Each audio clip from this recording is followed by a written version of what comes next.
Bet one, bet 'em all. This is Sprawling Call, and I'm your host, C. Rich, coming to you at UFC Fight Night 87, Overeem versus Arlovsky.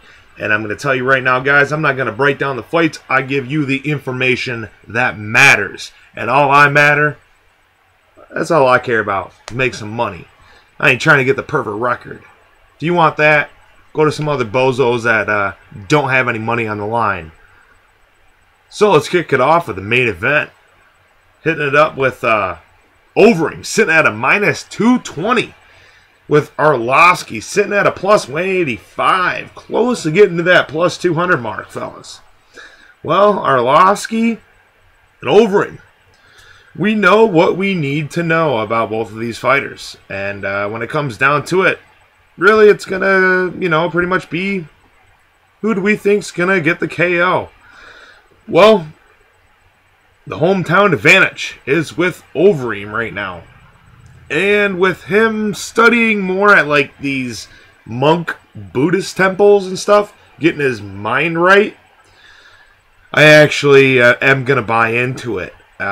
He's not fighting, he's not being a reckless fighter anymore. And, well, that has seen him get the path to victory here in the past couple bouts. So therefore, my pick is Alistair Overeem. However, I will not be betting him straight up.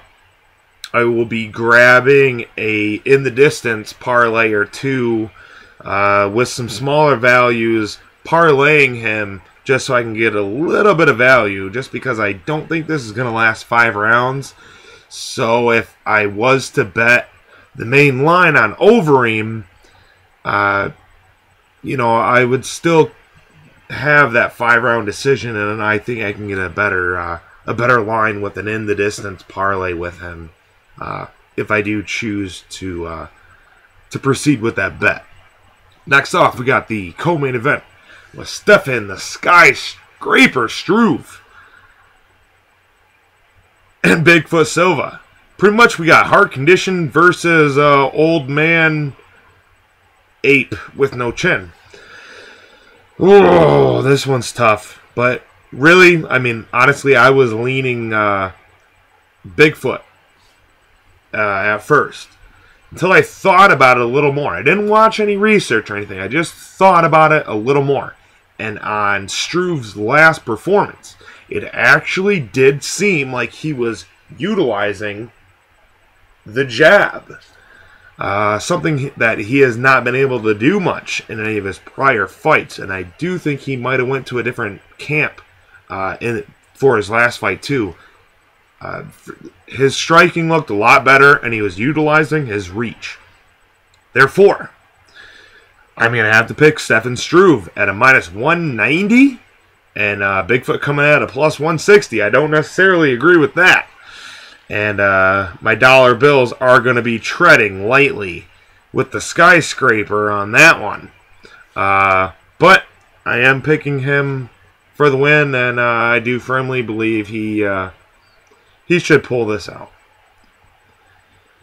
Next, we got Germaine De La Ramne and Ana Alamos.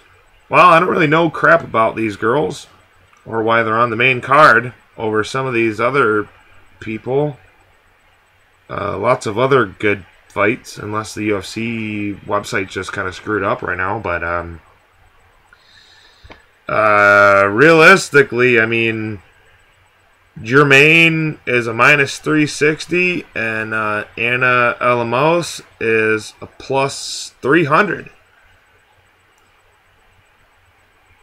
Safe rule to always bet on unknown women fighters. This has pulled out for me plenty of times before. Bet the underdog. When it's two unknown women, I can't really lay, a minus 360 straight up for a girl that I don't even know what the hell she's capable of. So I'll pick Germaine just because she did look good in her other fight. And she is long for the weight division. But at those odds, My money's not going anywhere near her, and I will be putting roughly probably $3 to $5 on random $1 parlays, like random 3 one-man parlays with the underdog, just for the whole of it. Then we have one of my favorite fighters, Nikita Krylov, taking off against Francisco Barbosa. Krylov is sitting at a minus 155, with Barbosa coming at a plus 130. This one is interesting. I'm wondering about the betting lines. Kind of had me scared shitless once I saw them. I thought to myself, what is the betting line seeing that I'm not? Well, the one thing that I do believe could be a factor is the thing that comes to play is Nikita is a first-round finisher. And Barbosa, he actually is, he's known to keep the fight going or getting the decision. So I think that's where the biggest play is coming in. I think the betting lines are kind of seeing as Nikita fading away, not being able to finish Barbosa within the match. But I do not see that as being much of a problem. And me personally, because I like Nikita, some people are worried about his cardio in his previous fights. I went through, and I've done it previously, not recently, but I've looked at his breathing patterns, how he's breathing throughout the fights. He's fought plenty of heavyweight guys too, and you know, certain ones put on pressure and certain ones don't. But I've always looked at his breathing techniques, and I think his cardio is not that bad.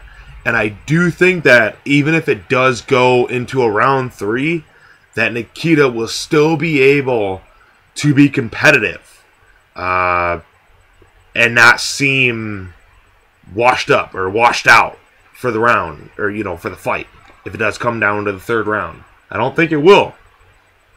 But I've put my ducks in a row. And this is my conclusion.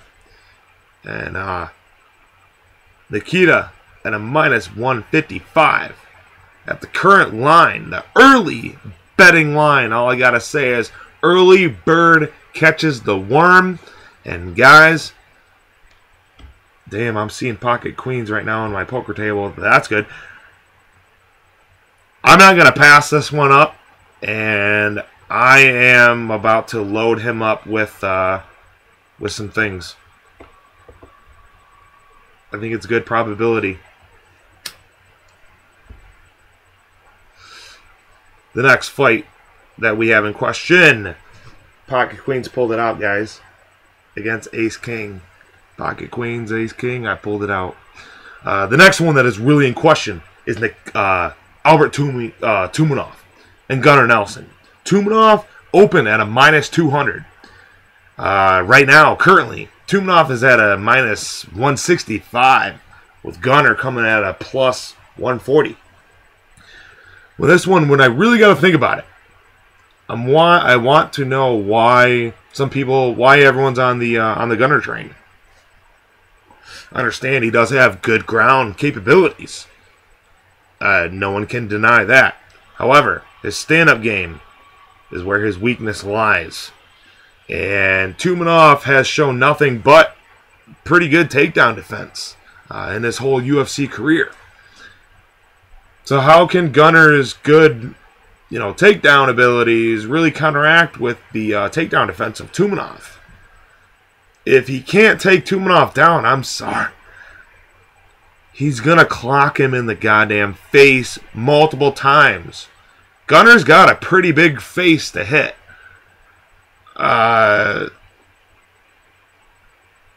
He's going to try to get the grappling exchange or the clinch with him, but I think Albert's just going to toss him off.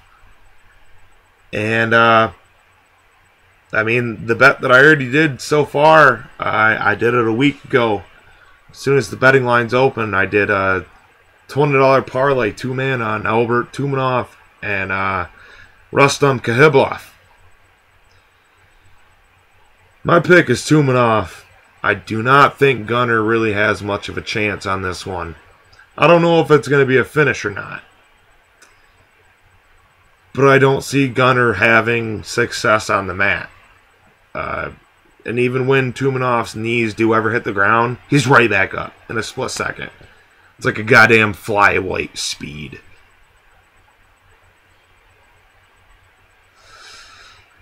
Well, then we got, Heather Joe Clark and Kowalski, but, we're just going to do a main card picks for right now.